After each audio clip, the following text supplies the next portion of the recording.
guys, so for this video we're going to be looking at Peru as part of the Americas unit, part of the winter assignment, but we're really diving into the four, I believe, artworks centered around Peru, dealing with two different cultures here, the Chavin and the Inca. Inca, a lot of people are familiar with because of 7th grade history, but the Chavin, a little less so. So I'm excited to dive in. Sorry, these slides are a little bit uglier than usual. It was a last second make them look semi-okay, but we don't judge how she looks. As always, citing your sources. Sources are going to be in the description, but overall, I mostly cite from Smart History, Douglas Derricott, Marcia Russell, and Fleet. So check out their stuff. They're awesome. I have additional sources linked throughout the slides that you guys can check out as well. So when we are looking at Peru, Peru as a modern country is what we see kind of on the right-hand side with the white borders, but the Peruvian culture extends from these mountain ranges that kind of go all the way down the Andes Mountains. The Andes Mountains are huge to how Peruvian culture develops because people are living so high up in high elevation, but still having access to dense forest as well as water, depending on where they land. So the Peruvians, the Chavin, and the Inca are going to be masters of this difficult terrain, which is going to help their cultures thrive and how they develop. I just thought this was a really beautiful picture of a section of the Andes Mountains there.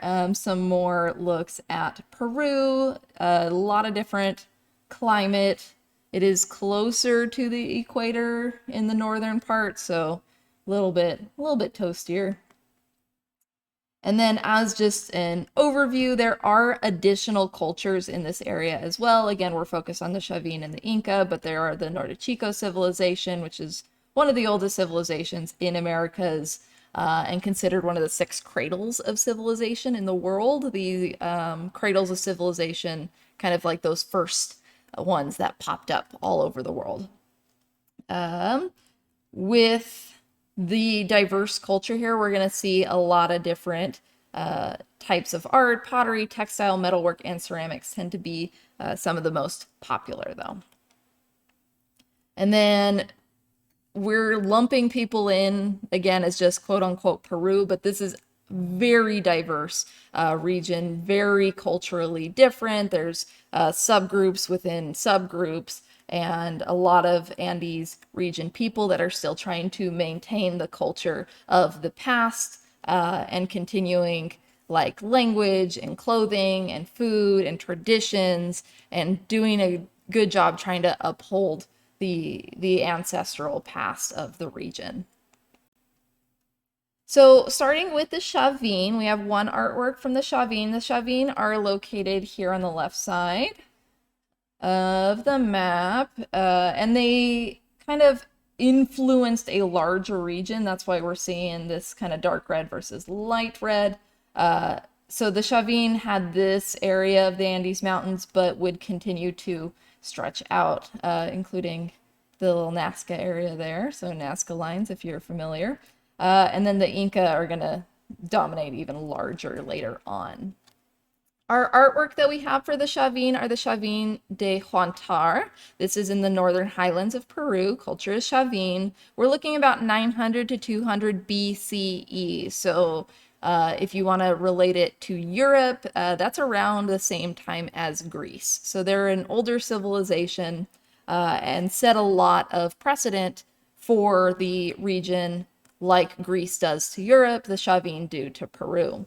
The media of Chavin de Huantar is stone for the architectural complex, granite for the lanzon, and hammered gold alloy for the jewelry. So we have a floor plan and then several kind of extra pieces. So it's one of those artwork that's got a ton of other artwork in it. Think the Mexico video with Templo Mayor or the Acropolis in Greece. It's got more than just the building. So when we're looking at the architecture part, we're looking at a two-temple complex as well as the plaza that is Chavin de Huantar. So when people are talking about Chavin de Huantar, they're looking at mostly this architectural complex and then going underground to see the rest of it. So two temples. Old temple is the smaller one, new temple was added a little later, and then they have this sunken plaza here. The sunken plaza is going to play into the context. It's a really cool architectural feature here. Of course, this is a reconstruction. It does not look like this as much anymore. Another one of the key artworks in Chavin de Huantar is the Lanzon. Lanzon is this stele that's found underneath the temples in its underground chambers. You can see a little skylight up here. This is a very large stele being that vertical slab. And it's got a lot of interesting context to it, so we'll get into that. There are other stele, so yes, there's, three pieces that they're looking at, but there's even more, including the Raimondi stele. Again, sorry for pronunciation issues. I'm trying my best. But the Raimondi stele is good to kind of compare with Lanzon. There is this relief sculpture, which College Board includes, and I am on the struggle bus trying to find as much information as I can on this. It gets lumped into the other stele in the site, so sorry if my info is not perfect on it. And then there is this nose ornament that was found at the site. Nose ornaments, very popular in Chavin and continues into the Inca as well. So it's kind of highlighting a regalia. So this would hook into the nose. Think like septum piercings, but very decorative. All right, so we're gonna kind of dive into the different elements of Chavin de Huantar, looking at some other recreations so you can kind of get a sense, the old temple, new temple, sunken platform. So starting with the two temple complex, the old temple is going to follow this U-shaped plan, so you can kind of see boop boop a little bit, but that's more kind of an older style of building. This was around 900 BCE. The old temple was there. And then the new temple is going to be built because this serves as a pilgrimage site. So because pilgrims are coming, they add on to Chavin de Huantar's complex to account for more people. And this is going to be just a rectangular sunken court plan. So that's where we get rectangular sunken court plan. That's around 500 BCE. Both are going to be using roughly shaped stones, and you can see that on the interior a little bit better. But the stones are going to cover floor to wall all the way up for the majority of the building. They use finer smooth stones for the carved elements. So rough stone to build it, fine smooth stones to decorate it. It is mostly symmetrical or near symmetrical in the new temple. So cutting in half, it's about the same on both sides. Now, interesting thing about Chavin de Huantar are the galleries. So the old temple was built with a complex of tunnels, and these tunnels are called galleries, large underground chambers. That's what we're seeing in this bottom picture. Some of them kind of maze-like, some connect to each other, some are separate. No windows, but there are small tunnel vents to help bring in air, so you don't die down in the underground temple. Not good. But it is kind of a darker atmosphere. All those different stones, a lot of echoing sounds, kind of thinking of almost like a cave-like system that is built. So these galleries serve that. The cool thing about this and what we think is because of the underground temple and the air vents, it could have bounced sound from the underground temple up outside to where those air vents connect, maybe even included in the sunken plaza here. So obviously sunken plaza added later, but creating this interesting echo from underground to the outside. So almost like creating the voice of God. So it's possible like priests, shamans, etc. went down underground, would do their rituals so that the pilgrims above heard the voice of God. So it creates an interesting effect. The Chavin from this point, because this is a pilgrimage site, people are coming, just like Silk Road. They are taking their culture, the Chavin culture, and they are spreading it. So from Chavin de Huantar, people are getting influenced by the Chavin style. Peru's going to transport ceramics, textiles, other portable objects to and from this area. So you get some mixed culture, almost a cosmopolitan-ish feel along the this site. Some additional information, it does sit about 10,000 feet above sea level, meaning that it's pretty high up because this is up in the mountains. And the building itself is about 200 feet tall. Fact check that one. But the whole, I think it includes the underground, I believe. Don't quote me. We do see this idea of tenon heads. Jaguars are a very strong, powerful animal throughout Southern and Central America. They are like the lion of the Americas. So we see the jaguar playing a part in the tenon heads, which are stone-carved heads that are inserted into walls. This is a very Peruvian thing, so we see the Chavin doing it, and it's going to extend later. And you could see a little bit of similarities to how they're approaching their style of art. It's very stylized, it's very geometric meets organic, similar to the Maya, similar to the Aztec, but doing it very far apart. So they're coming up with very similar kind of styles and changing things according to their own culture. So this one, these tenon heads would have lined up with the cardinal directions. So very northwest, south, and east. And they combine human and animals. Human and animal hybrid in Chavin culture is very common, which we'll get into. Taking a look at the plaza for a moment of the two-temple complex. This is kind of the remnants of the plaza here. This is a main ritual holding area for the pilgrims. There is a circular plaza that would have been very sacred. It would have served a bunch of other functions as well prior to it being the plaza to the new temple, but mostly a sacred religious area.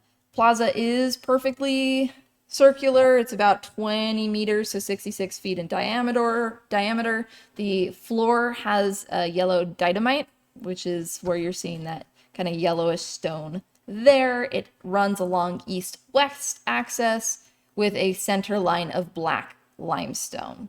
The walls of the plaza were that cut stone, mostly granite. Granite's got that cute little look if you think of Mortuary Temple of Hatshepsut. It's that speckly type of rock, really pretty rock. And there would have been arcs close to the western staircases with terminal stones flanking the east. So we're seeing another culture that's prioritizing this east-west axis. Again, sunrise, sunset is going to influence how people look at the world around them. Moving on to the land zone. So the land zone, kind of skinny on the side, kind of like the SpongeBob flounder fish. That's what I think of every single time. Sorry, land zone. But the land zone is a stele. It is what the Spaniards, when they came, they saw it as kind of a traditional digging stick, is what they looked at it like. Hence, the name Lanzón comes from Spanish, meaning great spear. So they're looking at it like a spear. We don't know 100% what it would have been called before the Spanish, but that's what it's called now.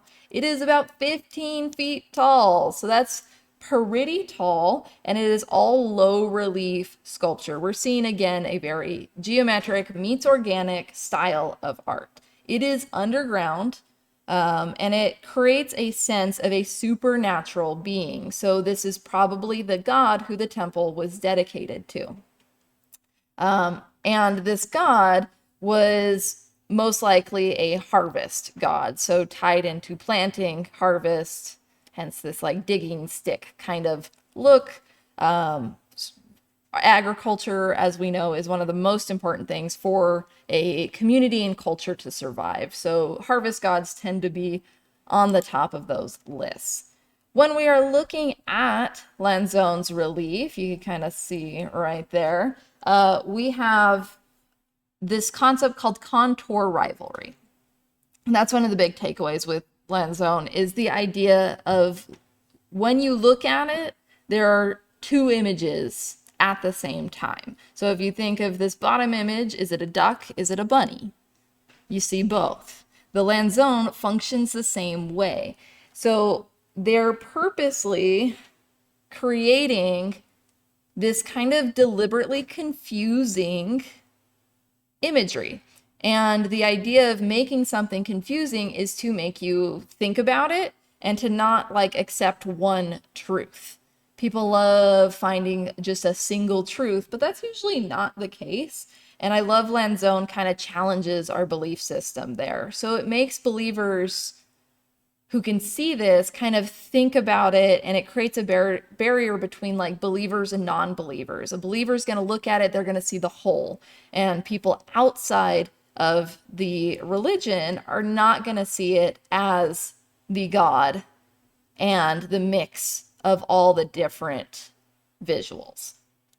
So what those visuals are is we see a standing figure. He's got really large eyes. He's looking upwards, very large mouth, bared teeth. We're going to see these protruding fangs a lot in this style of art.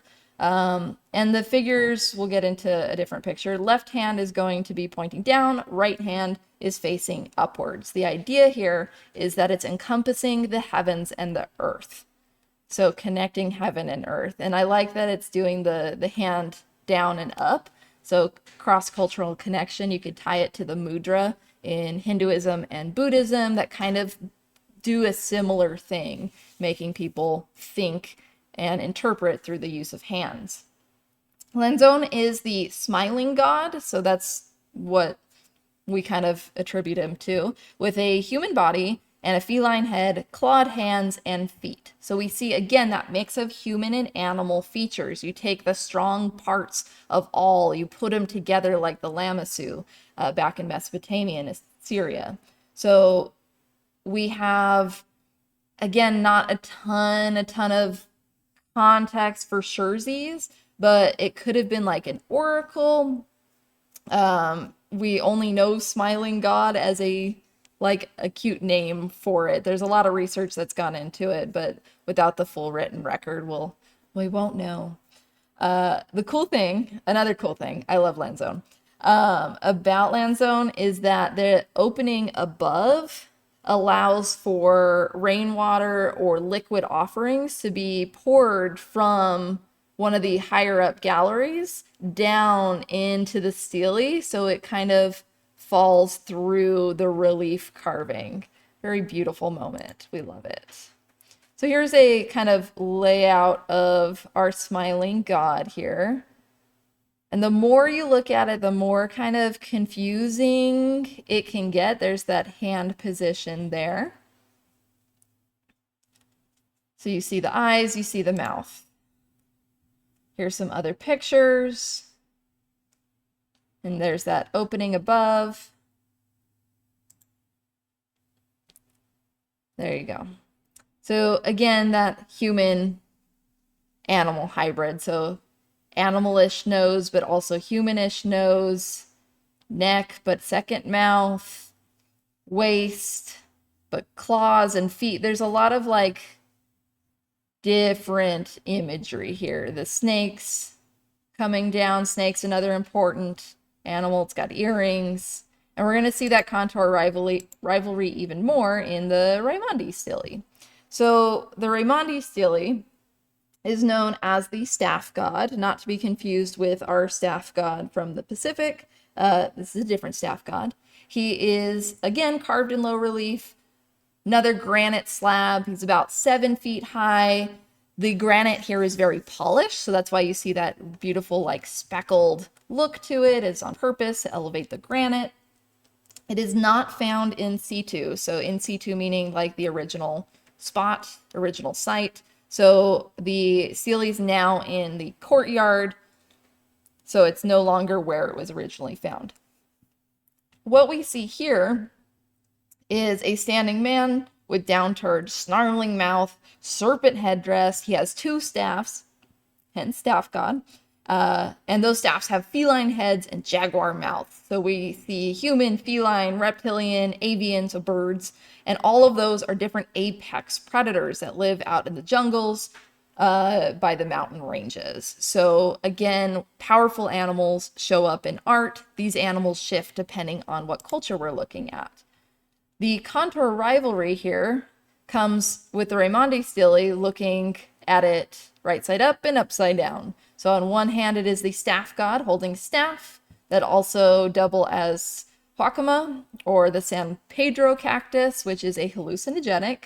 Think of Avatar cactus juice, that kind of like drug-like state. And it could also be vegetation, but we're also seeing on his belt that there's a face, there's snakes, and when we flip it upside down, it's looking like a completely different thing, like a row of smiling faces, which it could be read as. It could look like a reptile, like a caiman being in like the alligator type family, just a little skinnier.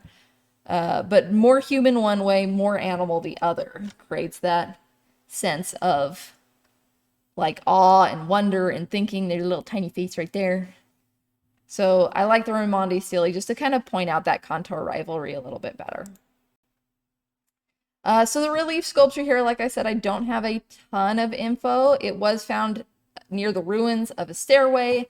What we see is this jaguar motif. Jaguars, very powerful animals. So jaguar in profile, you can see there, the orange.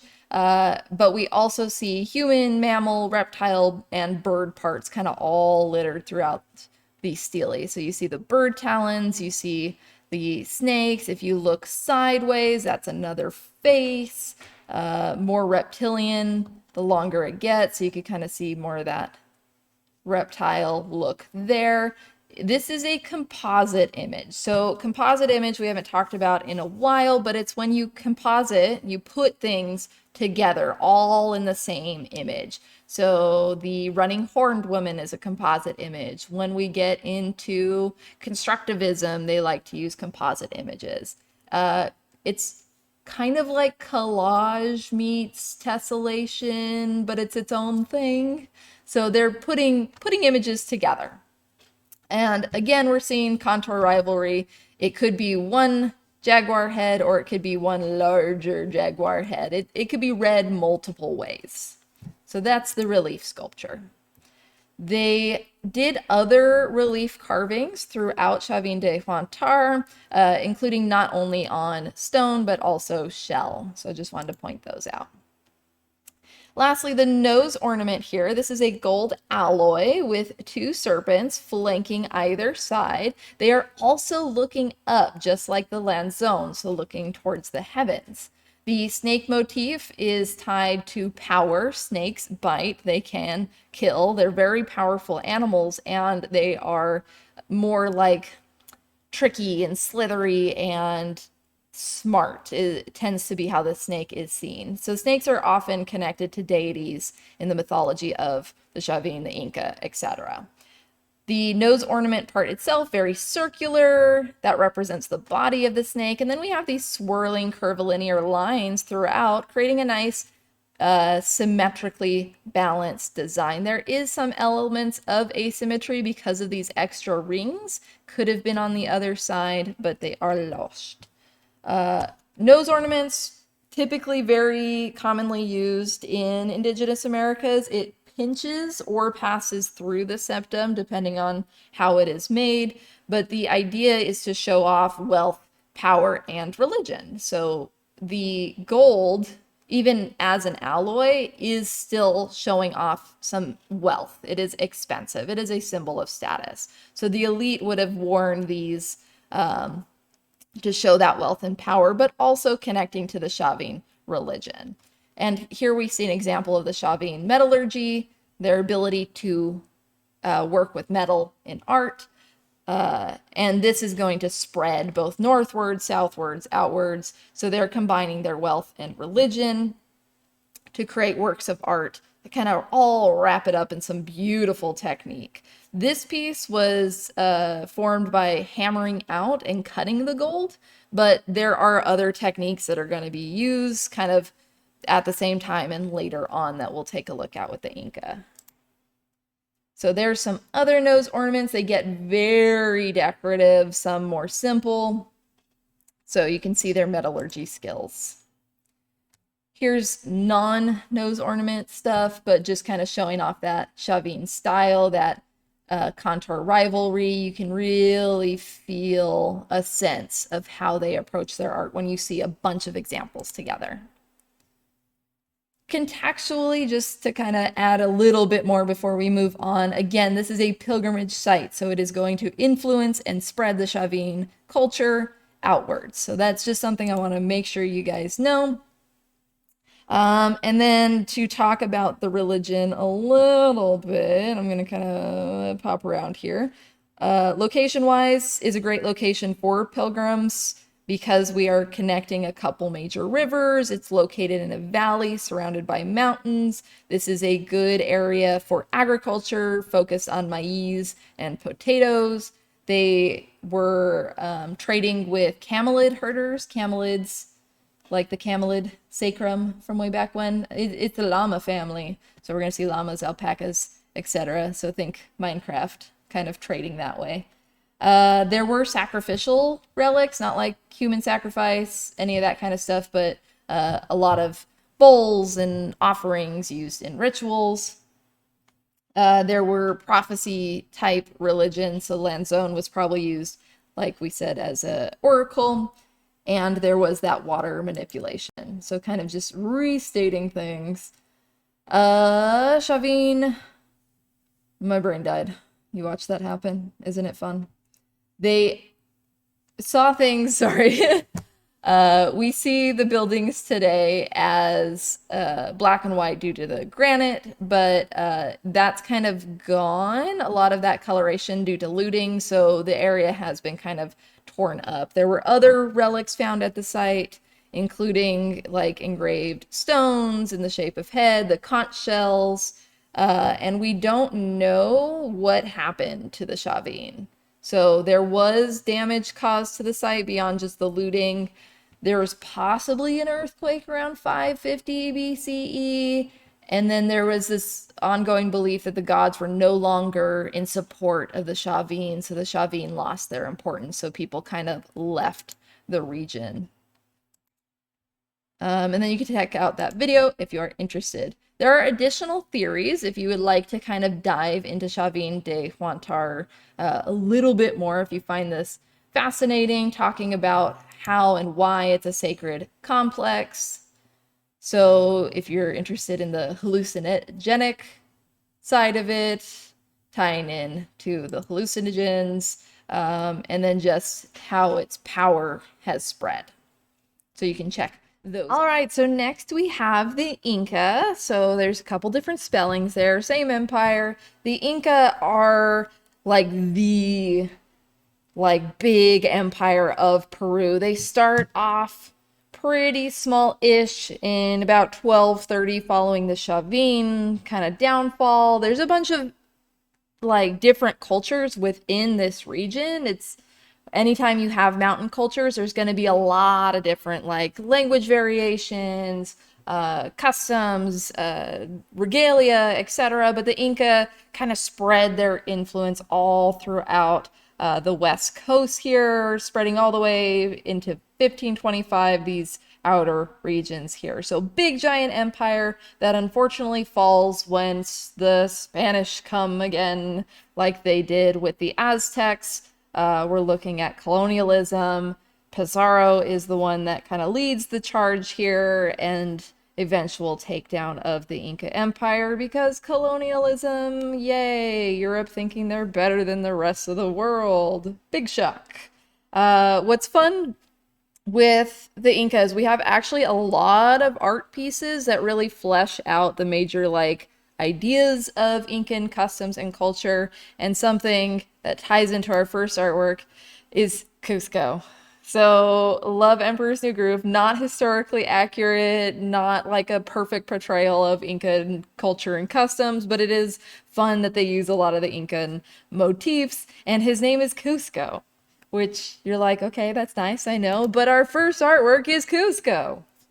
So we have the city of Cusco, and this is another artwork that has a bunch of other artworks within it, unfortunately. So they lie when they say there's 250. But so we have City of Cusco, which is the overall city. Then we have the Coricancha, which is this wall down here, this kind of dark gray. And then the Santo Domingo convent right above here. And the walls at Sacsayhuaman right here, the big stone walls. We are located in the central highlands of Peru, so we're up in the Andes Mountains. Culture is Inca, and our date is 1440 CE. Excuse me. But the convent is added later, about a century later, 1550 to 1650 CE. And yes, it has a Spanish name because, yes, the Spaniards saw Cusco and they're like, shove in our Christianity on top of the Incan ruins. Woohoo! Not, that's, they're weaponizing religion, right? So we have very European style convent. We have domes, and we see the three kind of arches here referencing the Holy Trinity. So what we learn in the Christianity unit applies to the layout of the colonial convent of Santo Domingo. So breaking it down, City of Cusco is the overall city again. Santo Domingo is the top. Coricancha is the dark wall here. These have very tight stones, a lot of beautiful stonework. The Incan and stonework go hand in hand. Their masonry is superb, excellent. And you could even see that between the Coricancha. Like, look at how tight and neat and organized, even in its like differing size stones, this is compared to Santo Domingo, which is added later. So you can really tell the difference between Incan architecture versus Spanish colonial architecture. And then the walls of Sacsayhuaman.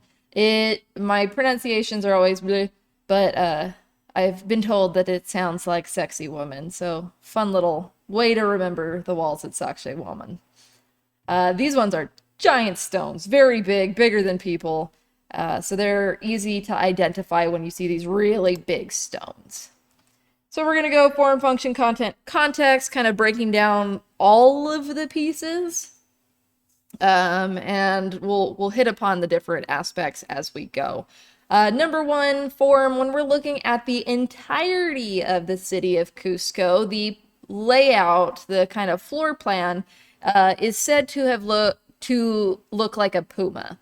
So this is how some scholars believe, not confirmed, because the language is a little bit different, and their written records are a little bit different here in the Incan Empire. But it has the idea that the city has the head of the puma here. This is kind of 3D modeling of it to help show that. So head of the puma where the fortress is, then the belly over here is where the plaza, and then the central square is at its heart. So that is a theory and interpretation of that floor plan. Otherwise, the city itself has these check systems. You see these lines that kind of divide up the sections of buildings. So you can see they're using the landscape of the mountain to design the city around it. So that's turning it on its side, kind of looks like a puma there. And I just wanted to show kind of a recreation, digital recreation that's on YouTube. I'm going to click around so you can see the whole thing and give them their views. Here's the head of the puma here. So up higher on a mountain, you see that more fortress. There are the walls.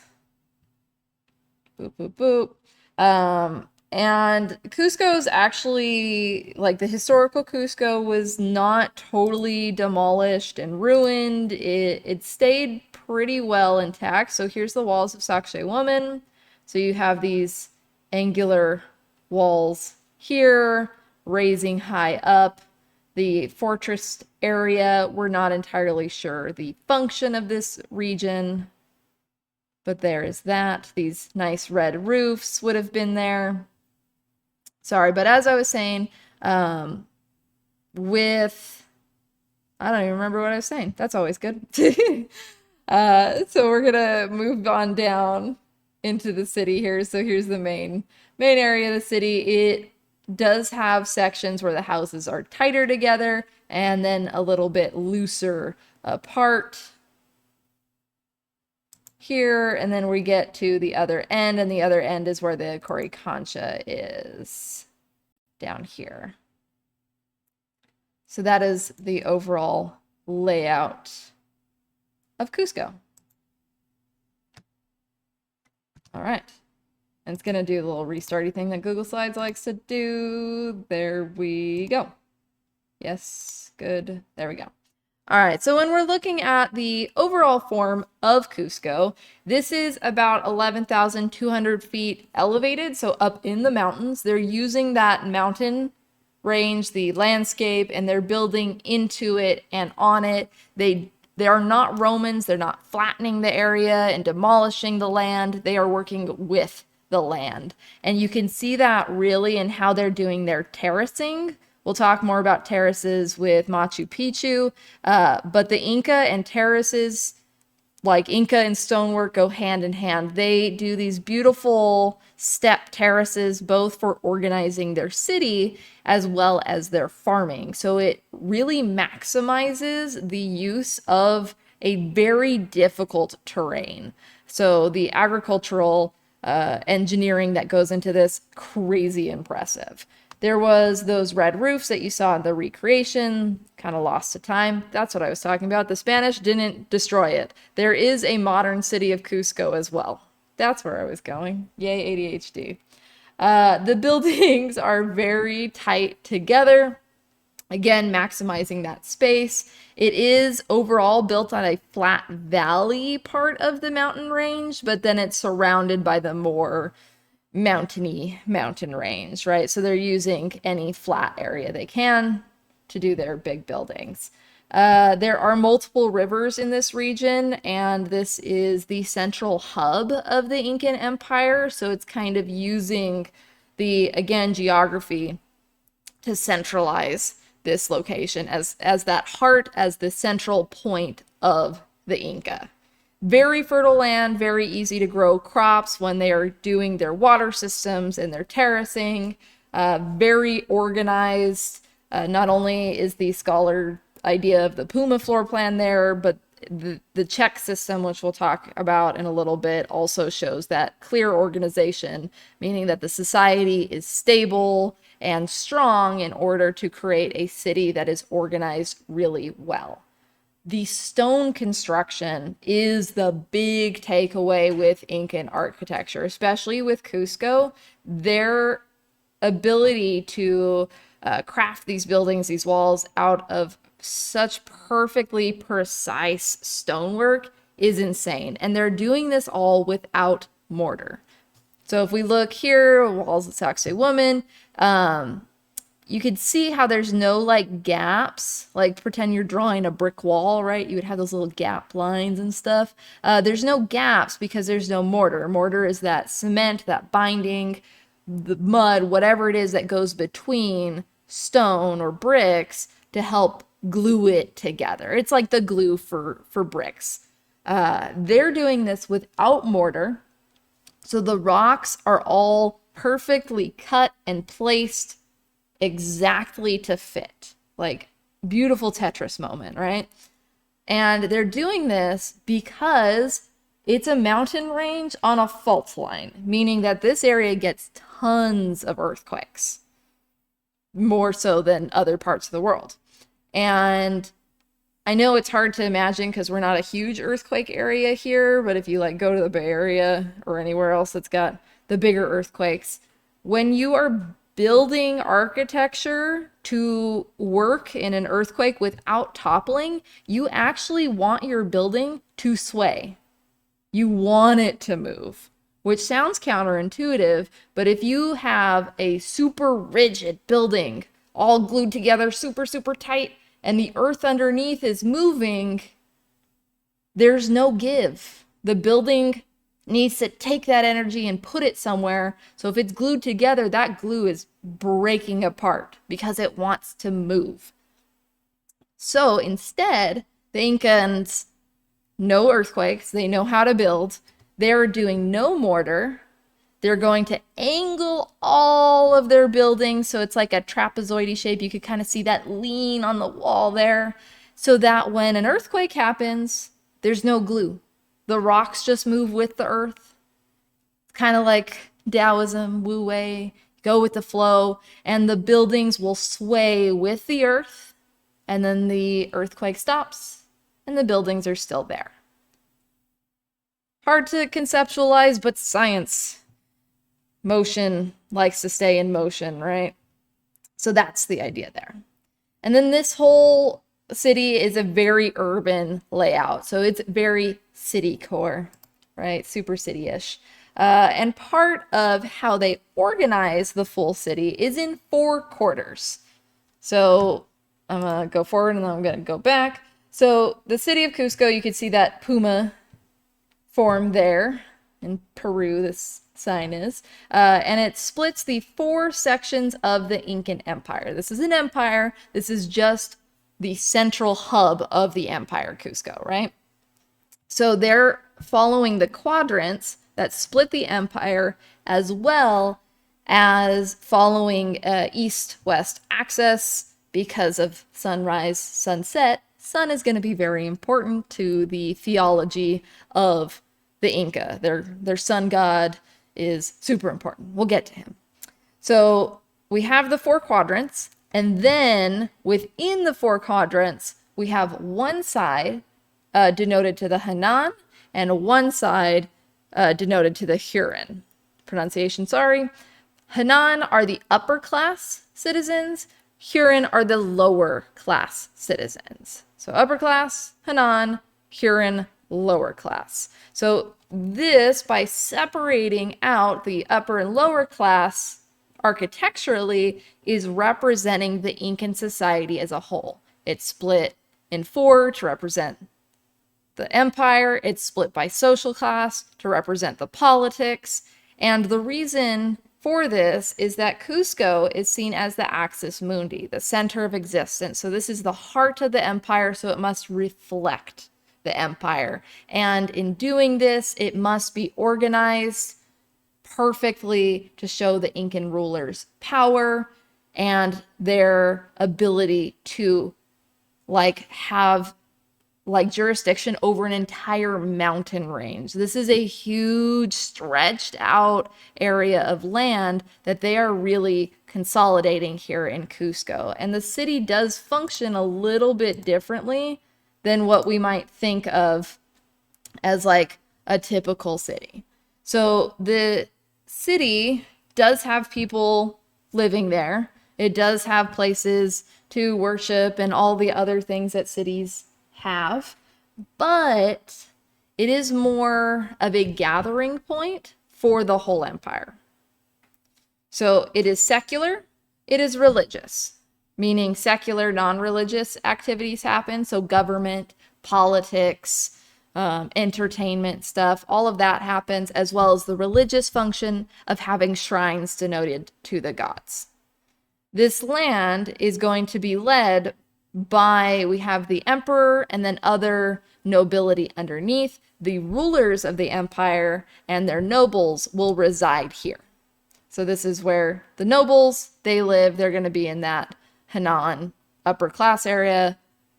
But other people come here as like a special privilege, or they're coming to learn, like you're going away to college and then you go back to your home. This is a place for everyone in the empire to gather and come. Yes, there is that living quarters, but it's more a central hub of government. So, for example, we have a cool moment in which women are kind of equal to men. Whoa, crazy. But we do have, for example, girls and young women from across the empire are gathered. These are known as APAHs. I think I missed a letter there. These are the chosen women, and these women would be brought to Cusco to weave cloth for the gods, for nobles. They would be making corn beer, chicha, which is a super important drink. It's secular and religious drink for the empire, but those would be used for religious rituals. The women would serve gods in the shrines. Some of them would be married to the more important people of the empire. So women would come here as these chosen ones to learn and use these special skills. And you see that in the picture there. Young men are going to be brought to Cusco to be educated, raised in the Inca culture, learn the ways of the heart of the empire so they could then take back those ideals to their homes within that huge stretch of the empire. And the way that the emperor and the nobility kind of encourage this visitation and use of the city is by having the Incan gods tied to Cusco. So there's the shrines denoted to the gods so that people would have to come and worship at Cusco, as well as ancestral mummies that are also held in the capital. And these ancestral mummies would also bring people to Cusco. And you want people from all over the empire coming to, like, think you're the emperor, you want them coming to you so you don't have to work your way up and down the empire constantly to make sure no one's going to betray you, so you have full control, everyone's doing things the way you want. It's hard to travel these mountains. So if you have things in the city that people want to come and see and worship and learn and take it back to their people, that is a lot easier to manage and rule over such a large, weird geographical location. So that's huge for understanding Cusco. If you would like to kind of get into the mythology of the Inca and their gods that they worship, you can go ahead and check that out there. We'll talk about one we're like right now in a second. But to push a little bit more into function, just about our couple other pieces here, the Coricancha wall. That wall here was a sacred shrine that was devoted to the sun god, and that sun god's name is Inti. And it's important that you have Inti as the main god. He's the god of the sun. The Inca considered themselves to be people of the sun, that they were descended directly from the sun, and specifically the emperor was the son of the sun. Sun. So the sun god Inti being here in Cusco, that shrine, very important. And this was in the center of the Huron area. So it was more the lower class area because this is for the people. And then it was connected to the other shrines within Cusco along the check system. And a check is just like a kind of an imaginary line where the buildings are going to reside on. So it's like guidelines or grid lines. The check system doesn't have to be perfectly geometric, but there is like clear paths. So think about like how the city that we live in is organized and how there's roads that follow those check systems, right? So that's what a check is. The check, as a theory, is a landscape calendar and a cosmogram. So for the Inca, this follows the cosmos's organization. They also have to work with the mountain range, right? Coricancha was turned into a Christian convent being an area for nuns to gather. So Santo Domingo, placed on top of a shrine denoted to the god of the Inca, is a saying from the Spanish perspective of that triumph of Christianity over the indigenous people. So it's definitely a show of power. They're still leaving this wall there. They left Cusco mostly intact-ish comparatively to like what they did to the Aztecs. But there's still definitely that, like, no, this is a Christian area now. Convert or be gone. And then the walls of Sacsayhuaman, we don't know what it actually does. Probably built as a fortress because of how thick the walls are and how elevated it is, but not sure. Still debated. And it's not finished. Like it looks like it was stopped at some point, so adds to the mystery. Getting into the content, we're gonna have a little bit of repetition here, but content stuff. We are looking at the Inca, again, overall, their stonework, their masonry abilities, showing off their achievements as a society. They value architecture, they value stability, they value clear politics, they value that hierarchy within society, they value inti. So thinking about how their culture reflects their building.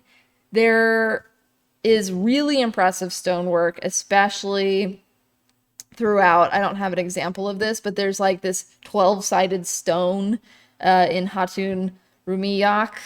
Sorry, pronunciation.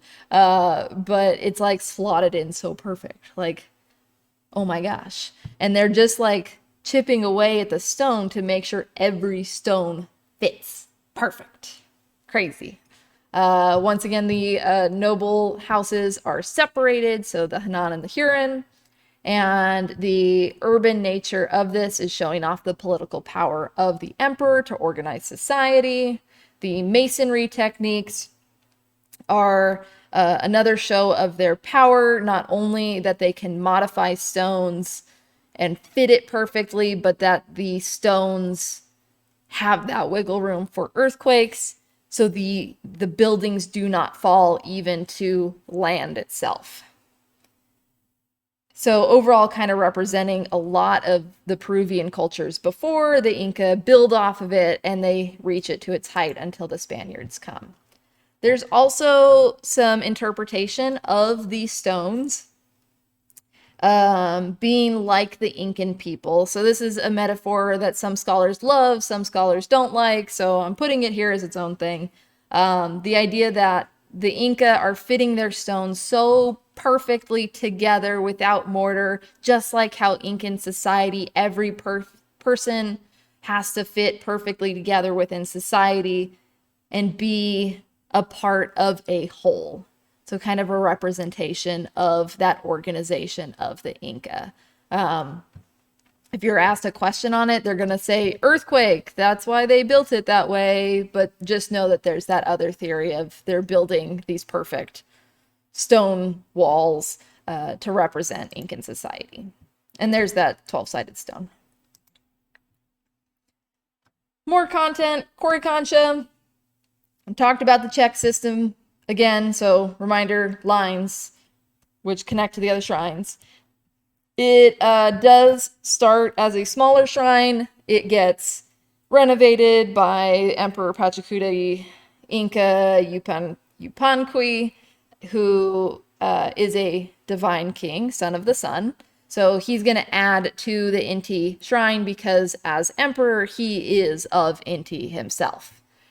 We have some really fun architecture stuff with the Coricancha wall, including these double jamb doors. Why not have two jams? Better than one, right? The more jam, the better. I don't know. But if you think of like Chartres Cathedral having those large portals, it extends that doorway. The double jam of the Inti shrine is creating kind of that effect, that illusion. And you can see that they're building it out of this trapezoid shape, and trapezoids are another good earthquake friendly design because it spreads that weight out and it doesn't wobble as much like against the earthquake. Inside, the walls would have been covered in thin sheets of gold to represent the sun, and the sun is Inti, and they would have had this precious little miniature garden with jewels and metals, and they would have had people and plants and animals all made out of metal and jewelry, which we'll get to in a little bit in a different artwork. But of course, because it's made out of all these precious things, the Spaniards stole them and melted most of them because money. Yay! Goodbye, art.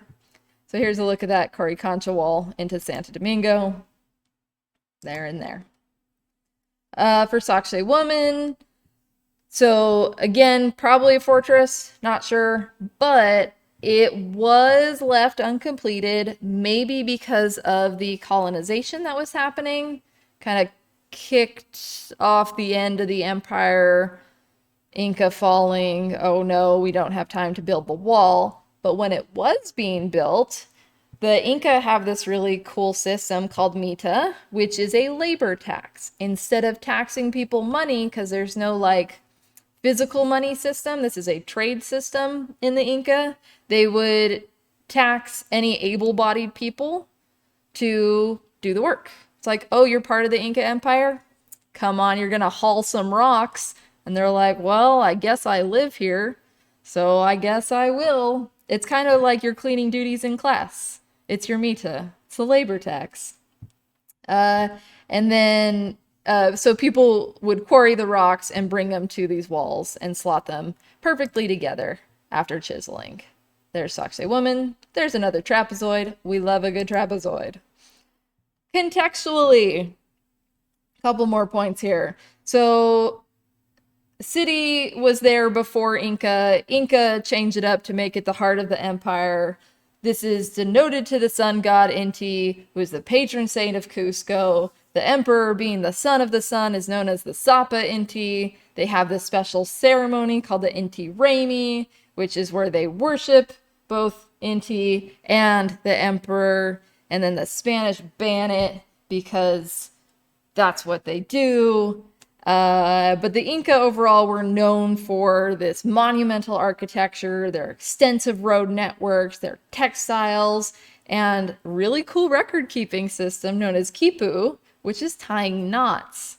So like the Lukasa memory board, that mnemonic device, their record-keeping for the Inca was knot work. So tying knots and string and such.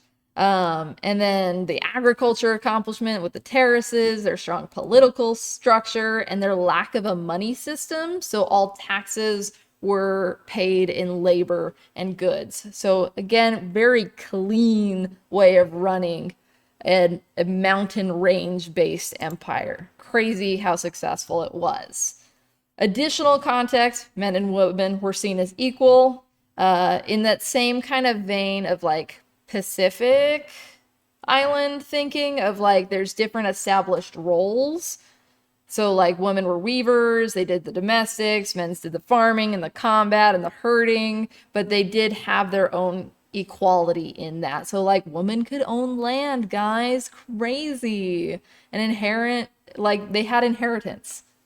Big moves until Europe came with all their anti-feminism. Woo, we're Europe bashing here. We're in the Americas. It's what we do. Speaking of Europe bashing, the Spaniards are here. So 1530s is where Spanish are like, hey, I heard there's all this like gold and great things in this place like called the Andes Mountains, or this mountain range. We're gonna get it. It's ours.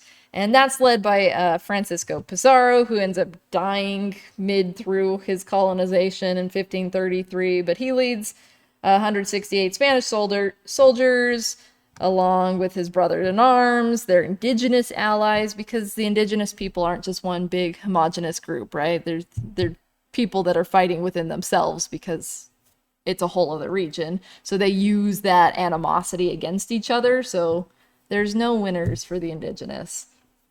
So there's a couple big battles. The Incan Empire was going through a rough patch. They had already sort of reached their height. They were having an internal struggle. So it was like perfect timing for the Spaniards to kind of come in and take over. So there was just enough chaos to totally collapse that Incan Empire. They don't destroy Cusco. They do destroy other parts of the empire, but they do build now Spanish architecture on top of it. So you see that divide between the Spanish culture and the Incan culture there. Some earthquakes could have caused buildings to be damaged, but overall it's in okay shape. And it is recognized today as a cultural heritage and monumental area. Look at Cusco today! And you can kind of see that red roof being both like an Incan thing, but also very Spanish tiles. There's some Spanish stuff. So it's a combination of the old and the colonized together in the modern Peruvian culture. So that's it for City of Cusco. There's some cross-cultural connections thinking about monumental architecture that you can compare and contrast to. But hopefully that made Cusco all make a little bit more sense. All right, so our next piece here is the Maíz Cobs. Still looking at Inca, and we're actually still looking at something from Cusco, and it was 1440 to 1533 CE. And our media here, I think, is the most important aspect of the Maíz Cobs. This is sheet metal, so flat sheet, using the repousse technique. Sorry if my French is bad. But the repousse technique is the most important element of the visuals here. And then there are other metal alloys to help create the different design features, the different colors that you see. So there are 3 Maíz Cobs that we currently know of. We'll get into context why that's kind of different. It's interesting. We'll get into it. But what's cool about the Maíz Cobs is that they are very naturalistic. They look very realistic, and that's in contrast to other figures that were placed in this same location. So humanoid figures, llama figures. Llama's important to the Inca because of wool and trade and just having that animal in this region. They use llamas, alpacas, and those camelids to support their trade networks, their society. That's why Emperor's New Groove, he turns into a llama. It's important to the Inca. I got to see one of those tiny little llamas, a couple of them. And they're so small, they're so cute. I was super excited to see them. So the figurines were really small. The Maíz Cob, though, was actually a lot larger. And this was found at Coricancha. Correct me if I'm wrong, but when these miniature gardens are displayed, they're at shrines. So they're denoted to the gods to kind of represent the Incan cosmos. The Incans were beautiful metal workers, and here's more of their like abstracted, stylized types of work. So you can see the difference with the Maíz Cob, how it contrasts with the rest of their artistic style. Getting into the visuals, again, this is part of a miniature garden. There's llamas, there's corn, there's flowers, there are people. But when we're looking at the Maíz Cob itself, we're looking at the different alloys that it used. So we have that gold alloy, so the goldish hue on the outside versus the silver alloy on the inside to create a beautiful contrast between the two different metals. It gives a nice sheen, and you can distinctly tell the difference between where the corn starts and where the husk starts. So it adds to that sense of realism. So we're seeing the corn breaking through the husk. It's on the stalk, but it's ready to be harvested. So we see this idea of fertile agriculture. The kernels of the corn are all protruding in this low relief style. That's going to use that repousse technique. So you have good texture here. The outside leaves are jagged. They have this sharpness to them. There's beautiful movement from the stalk up to the corn and out to the secondary corn cob we see here. So good principles, elements, remember those. Interesting, we see that they're using metal sheets, right? So they're folding, they're bending, they're hammering these metal sheets. So it is actually hollow on the inside. So the Maíz Cob is very delicate. And they're making all these very clean decisions about portraying the maize as it is. It is life-size, so it matches the scale of real maize as well, which is really fascinating. Again, everything else is miniature and abstracted. So you can see the importance maize has in the Incan life. So that naturalistic form, really different from their other works and the Mayans and the Aztecs that focus more on geometric or stylized forms. Repousse. So here's the big one with this. With repousse, what you're doing is you're taking sheet metal and you are hammering your design on the back of that metal so that it pushes forward, so that when you flip it around, the front has a beautiful raised low relief. So you hammer the back, flip it over, beautiful low relief on the front. Repousse is a technique used across the world. Any metal worker kind of works one technique or the other, both. Sheet metal, really nice for reducing cost and as well as working with the media a lot easier because metal's hard to work with if you're not pouring it. So this is a beautiful technique to get a lot of design pretty easily, especially depending on that type of metal, gold and silver. Gold especially, a little bit softer, easier to work with. Contextually, again, this is part of a garden that would have been within the shrines to the gods, and it was meant to represent the ecosystem of Incan life, as well as showing off like a tiny version of the Incan cosmos. So you see people, you see llamas, you see corn, you see flowers, all representing the different parts of Incan life that was important to them. So the people, the animals, the agriculture, all of that, very important. And maize in particular is such a key component of the day-to-day food stuff. It's used to make chicha, which is a maize beer. That's part of political feasts. There's ceremonial aspects to maize recipes. Corn, very important to that day-to-day and political and religious cycle within the Inca.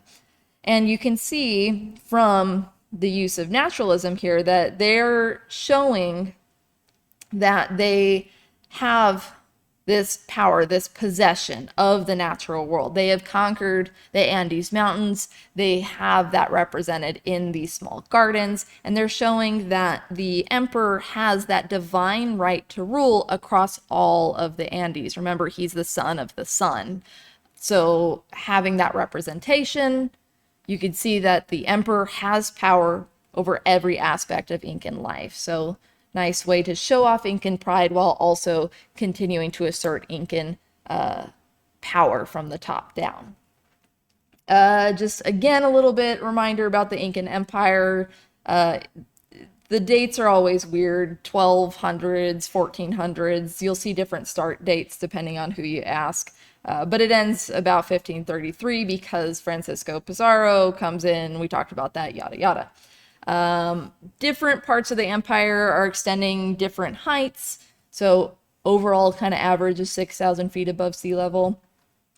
And again, this terrace farming, very important to the Incas, this vertical archipelago where they are working up. They are using the mountainsides, growing food like maize along these terraces, so they are maximizing their land. When you think about farms, they're usually flat areas, crops, until the horizon. But the Inca are doing these in these step-like platforms, again, to maximize their use of land. And different food is going to do well at different elevations. So there's a lot of science that goes into figuring out how to best do the agriculture here. And then the miniature gardens were kind of talked about it already, but they're used a lot to show that government side, to show the religion. They're used in rituals. They're found in the shrines. You're looking at this small scale kind of naturalistic metallic offerings like the corn cobs / maize. So you're seeing, again, politics, religion, all of that is connected.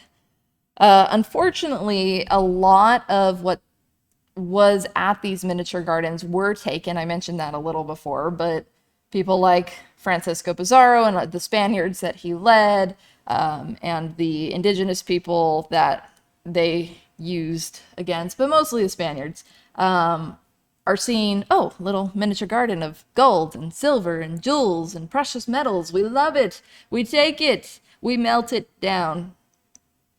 Or sometimes they, just go, oh, look at the neat thing. It's all made of gold. Now give me money. So the Incan sites were looted for objects like this, sent back to Spain, would either then be traded hands or melted down. Weird thing about the maize cobs is that this is potentially a fake. So lots of back and forth on whether the maize cob is even a real cob from the Incan people. So some say it is Incan, it matches records, etc., but it could also be a Spanish replica, where they're like, oh, that's interesting, and they recreate it. There's only like two of them, 2 to 3. I've seen different numbers that popped up suddenly in the 1960s, where it's like, oh, look, this Incan stuff. So that adds a little weird to it. So there was the pair of corn cobs that popped up in the 60s. The American artists experts kind of question it. We didn't see any surviving examples of this type when they excavated Cusco, so it's a little sus, kind of weird, but an interesting reflection of Incan culture. I wish they used one of the llamas or the figures instead, but I see why College Board brought attention to the naturalistic form. Just keep in mind, could be totally fake. All right, so our next artwork here is the city of Machu Picchu. Usually when we're looking at Incan work, people have usually heard of Machu Picchu or seen these kind of images of Machu Picchu. So tends to be more the famous one of our Incan selection here. We're looking again, Central Highlands of Peru, culture Incan. Date is 1450 to 1540 CE. Our media, mostly for the architectural complex, is granite, which is that lovely speckly stone. We love granite, she's cute. And it is another one that has multiple parts to the same artwork. We love to see it. So number one, we have the city of Machu Picchu. There's Picchu showing off Machu Picchu. So this is the main city. Then we have the observatory. So observatories are used to look at the night sky. So we have one of those going on. And then we have the Intihuatana stone, Inti, sun god. So we're seeing connection there. And it also functions as a type of calendar, clock, compass kind of thing. So that's where you see, boom, right there. It is a clock. Sundial, that's the word I was looking for. So beautiful. Gosh, Machu Picchu is gorgeous. Really hard to get to if you ever travel and go to. I haven't been there myself. That would be fun, but it is like a helicopter ride or taking some crazy tours up the side of mountains. They're really high up. For the layout of Machu Picchu, there's different sections of it, like there is with every architectural complex. You can see the Intihuatana stone over here, different aspects of the city, all along the mountain. There's that beautiful terracing. Gosh, gorgeous, beautiful work. So we're seeing that agricultural element as well as that domination of the mountain without ruining the mountain. We see water management systems because they're so high up in the mountains. Managing water as a resource, very important for daily life, for agriculture, etc. So beautifully engineered water management. And you can see, again, like Cusco, this kind of use of trapezoids, the use of no mortar. They are earthquake proof. Look at that beautiful trapezoid. We love to see her. So those stones fitting absolutely perfectly together again. No mortar. She is earthquake proof. She is going to slide around. And again, the roofs are gone at this point, so people can walk around and peruse Peru in Machu Picchu and see the remaining buildings. It is earthquake proof, but not earthquake protected, so things do shift, but you can really see how they're angling the walls. That's why I like this picture. So angling the walls to help with the maintenance of the building staying up during earthquakes. Steps. We love a staircase. Beautiful remnants of Machu Picchu here. More of the housing complexes. All nice, tightly organized. Here's the observatory. They're using this rounded kind of wall feature, very similar to the Coricancha wall.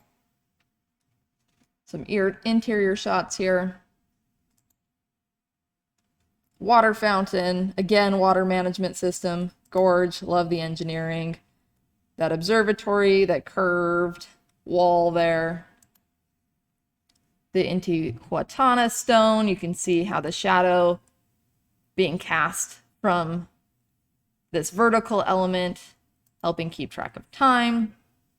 And I like this quote from Smart History. The historic sanctuary of Machu Picchu is among the greatest artistic, architectural, and land use achievements anywhere and the most significant tangible legacy of the Inca civilization. And you can read the rest of that there. But Machu Picchu really is a highlight of everything the Incans did architecturally. It is beautiful, gorgeous, and that's why so many people go to see it. Yes, the mountainscape itself is pretty, but man, the work that the Incan did to really transform the land into a workable city with beautiful engineering is outstanding. So we're breaking down function first. So functionally, Machu Picchu is actually built as a royal estate, so where royalty would live. So the first Incan emperor, Pachacuti Inca Yupanqui, sorry pronunciation, we're looking at middle of 15th century there. The location is prime real estate. It's looking over the Urubamba River. This is high up in the mountains, and it's intended as a place where the emperor can go. So it's not like the full time living there. It's like the summer beach house kind of thing for the emperor, where he can go and host feasts, perform religious ceremonies, administer affairs to the empire, while also making sure to establish claim to this land that would be owned by his lineage after death. What that means is that the emperor, Pachacuti, is claiming this region, transforming it into Machu Picchu that we know, and because that's the emperor's royal estate, all of his family thereafter has rights to this land as well. So they can pass down the rights familially to continue this tradition of keeping it as a royal estate.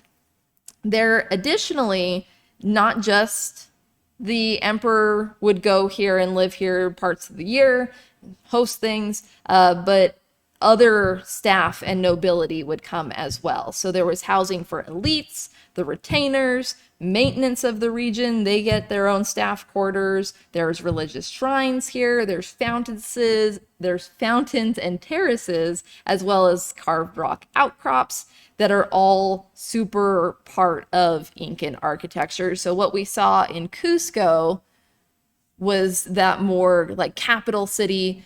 This is like the Versailles. Machu Picchu is the Versailles, where Cusco is the Paris, if you want to have a European connection right there. There's that Urubamba River, so you see how water, they're using that river and the rainwater to control that water management source throughout here. Terrace farming. Super important. You have to make sure you write about terrace farming. It's been popped up in every single Incan piece, but for Machu Picchu included, terrace farming is so crucial to how the Incans did so well as an empire. They're looking at these highlands, they're increasing the surface area that can be like crops being planted there and harvested. By cutting these steps into the mountains, they're creating flat surfaces for crops to grow. Also better for the water management to kind of create this trickle down system to feed those crops exactly what they need. And those crops would include those maize cobs that were very ritualistically important. So terracing, crazy important. And then just showing off that water management system again. Water management, so important. You need people to have water, you need crops to have water. So they're having these stone channels that drain water from rainfall. There's a spring near the site that they're diverting some of the water from that to.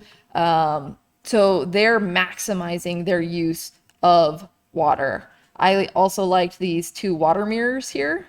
So during rain, the circular stones would fill with water, and you would see the reflection of the stars in these two stones. So water also having that spiritual element too, so showing a mirror of the cosmos. And cosmology is so important to the Inca as they are many society.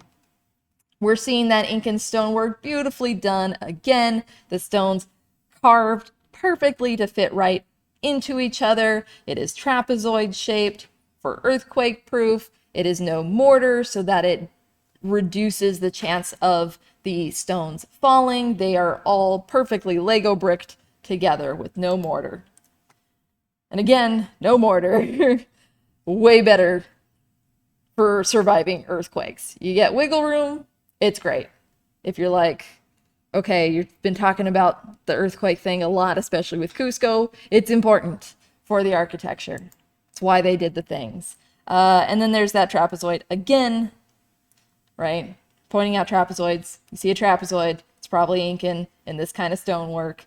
But we have outer and inner areas that would be trapezoid shape. This was again good for earthquakes because you reduce the stress of the walls if you have weight being distributed out. Think Hagia Sophia's half domes help spread that weight. Same thing with these trapezoids. There would have been roofs. Those would have been made with wood and thatch, so that's why they are no longer there. And there would have been buildings for people of lower statuses as well, but they would have had less polished construction. That's why we see in like Cusco that Hunan and Huron, that separation, houses for the elite are always going to be better. Doesn't matter the society. So when we're looking at the population here in Machu Picchu, we're seeing those Incan social dynamics again. And again, this is mostly royal estate type people. They're showing imperial power, but we're still seeing social divisions like we saw in Cusco. And I brought up Versailles because it really, like contextually, I feel it's so similar to Versailles, in which Louis was keeping his nobles and retainers close by so he can kind of keep an eye out on anyone who might potentially challenge his power. And same thing happening here in Machu Picchu. So we see this residential sector here. So this is where people lived. Most of the people who lived here permanently were the retainers, the Yanaconas, and the colonists that were obligated to move to their location. Colonists not in the European sense here, but people from across the Incan Empire. They're coming in, and Emperor is keeping an eye on them, the Miti Mayas. The Yanaconas included craftspeople, metalsmith, people all over the empire coming to work in a really gorgeous location and being close to the emperor in any way. People want to be, part of the upper echelon. So that's why the retainers are going to want to come here. And by pooling all of these people with skills, with power, or could potentially be problems to a site that the emperor has a lot of control of, he can watch and keep track of any of those issues that might show up in a large empire that's as spread out as it is. So this site is then an expression of imperial power. So we're seeing the emperors exerting power over the architectural complex through how it functions and who is living here. And we see further social divisions within the site. Most of the high status residential buildings are clustered to the northeast. The emperor lives separate from them in the southwest. You can see the royal residence here, where he would be away from people because he's special, right? He's the son of the sun. So, of course, even within the elite, the emperor is more than the rest. So you see that social hierarchy in how they are placing their residences.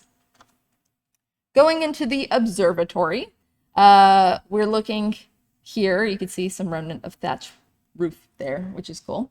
The observatory is also known as the Temple of the Sun. So we're seeing that sun being important again.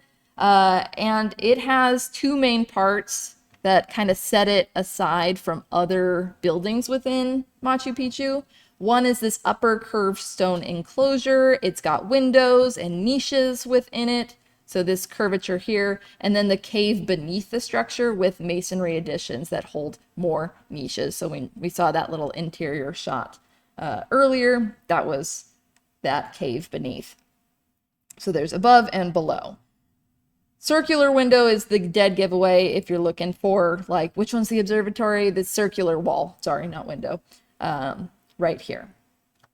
So cool thing with the observatory is that when we're seeing these upper walls, you're seeing the windows, the walls, and why it's kind of called an observatory, the walls in the window are aligned in a way where you can calculate the June solstice as well as the first morning rise of the constellation Pleiades and other important constellations. So based off of where the stars aligned when you looked out the window, then you can see what, like, keep track of time, basically. So this is used to keep track of stars, which keeps track of time, which helps, you know, you need your calendar for the entire year, right? To maximize harvest time and know important ritual sites. This is a way of keeping celestial time, this observatory here.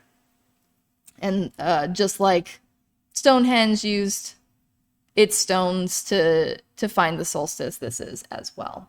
The cave beneath, we're not fully sure of the function, but it may refer to the underworld within Incan myth. So you're seeing this concept of below and above. So the observatory building being the cosmos and the interior being the underworld. So heavens and hell, basically. All right, now the Intihuatana. So when we're looking at the Intihuatana, it is the hitching post of the sun. So hitching post of the sun functions as a sundial. It's a carved boulder. It's located in the ritual area of the site. So you know there's connections to religion here.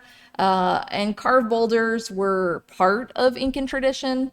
They showed off that relationship with the earth. Incans are stonesmiths. They work with the land. They're not like Romans where they flatten the land. They use nature and manipulate nature as an expression of nature. It connects religion and nature, cosmos and earth all into one, and they're doing that through stone. And we see these type of stones throughout the entire Incan Empire. This one's just the important one here in Machu Picchu. And it would function as a sundial where you're tracking the passage of the sun throughout the year. So between this and the observatory, you can, like, pinpoint when religious events should happen, harvest times, etc. Weather, you know, is a good sign, but having a clock and a calendar doesn't hurt. So you're seeing that engineering techniques and the sciences within the Incan Empire. There were prisons too. Isn't that fun? Prisons are forever. Yay. Here's the Temple of the Condor. So just showing off some more regions that we don't get to talk about. So look at that beautiful stone. It's gorgeous. So they leave some natural carvings and the stonework that they like to do. The Cantera here. You can see the terracing. The Holy Rock. Very important rock. There's the main source of water here. That water management system, you can see it draining off from rainwater. There's a secondary fountain. And lastly, for Peru, we have the Altacapu tunic. Another Incan piece, 1450 to 1540. It is camelid fiber and cotton, and a beautiful representation of Incan woven work. The textiles here, the patterns, gorgeous, gorgeous work. So some vocab, a tunic is a woven rectangular piece of cloth folded to be a square. It's got a slit in the middle for the neck, and we, with the Incans in particular, see a lot of these small red woven squares, kind of like a quilt. Takapu refers to the composition of the square, geometric motifs that are throughout the tunic. And and we see this in upper class types of tunics. They're going to be using backstrap looms to create these pieces, which I'll get into a little bit more. We're seeing the use of motifs again, like we saw way back with the tapa cloths, for example. So each of these different symbols are showing some sort of meaning behind them. And then we'll have the cochineal, I believe that's pronunciation, my bad, which is an insect that would have been used and crushed to create the red dye that we see. So firstly, backstrap looms. There's a great example of what it looks like. These are made from a series of sticks, and you are supporting the thread of the fabric. And these threads would have been created using llama alpaca wool, wefted together. So the way it works, strings tied, and then you're weaving up and down and up and down and up and down through the strings with alternating yarn. So you're kind of going up and down and up and down, back and forth. You slide the pattern down as you're working. So you have to think almost like a printer. Backstrap looms were really good because it helped control the tension within the yarn so that the weaver can kind of work with their body and the loom itself. So by moving forward and backwards, they can tighten and loosen those threads as they work, which helps create the intricate patterns that we see. Visually, we're seeing long rectangular piece with lots of repetitive geometric patterns. We're seeing full-on geometry here, not a lot of representational, so very abstracted designs. The colors that we are seeing come from the cochineal here, that's the bug, crushed to create that red pigment. So it takes thousands of them just to make a tiny amount of dye, so lots of bugs went into making this tunic. There was also indigo blue that was really hard to create, that dye, but that blue dye, very rich purpley blue, would have been used for even the higher rank people in the society. So colors representing rank. So we see that social class. Again, this is very similar to the ahu'ula from Hawaii. So think contextually similar. They're showing off their status based off of the patterns, the motifs, and even the colors. Textiles were a huge part of society, but this one would have had all the textiles that were given throughout society to be attained by the emperor. So again, each pattern means something and showing off that the emperor kind of is in charge of all of the Inca. The fibers that we're seeing are both cotton and camelid. So animal fibers are easier to dye. Cotton, plant fibers are easier to weave. So you are kind of integrating both to get the brightest and easiest combination to work with. Contextually, the Altakapu was at the height of the textile fabrication. So we see very clean textile work here. We have the best materials, and the Incan people prided themselves on these textiles far more than gold or gems. Yes, gold represented Inti, but the textiles represented the elite and the people and that social hierarchy. It shows the Incas' value of power, where they are a trade society. So these type of like highly handcrafted goods were part of that money system, that trade system, the tax system, all of that very important in the dynamics of people. And these would be types of items that would be given to these local leaders as obligations. So you live on my land, I receive gifts. That's their taxes. So labor tax and produce tax and item like these taxes. So if it's made for higher ups, you see that status being represented in the quality of the work and the type of designs displayed. The name comes from how it's decorated with those geometric squares, each motif coming together to make the whole of the tunic. The tunic itself was a symbol of royalty, so textiles worn by everyone. Everybody got to wear clothes, but only those of high status were able to wear these type of tunics. So not the commoners. You're not going to see it on lower class people. This tunic could have been worn by the emperor, not entirely sure, but because it shows so much diverse motifs, that's what I was kind of mentioning earlier, is where you're seeing like all of the motifs represented from like across the empire. And you're really going to see motifs regionally located, like Cusco, for example. Cusco's going to have their own set of motifs. They would give it to the local leader in Cusco that represents Cusco. Machu Picchu would have theirs. Each city, each section of the Incan Empire are going to have their own motifs, their own style that goes into these tunics. But because this one is so ornate and so many different patterns, that's where we think it could have been worn by the ruler.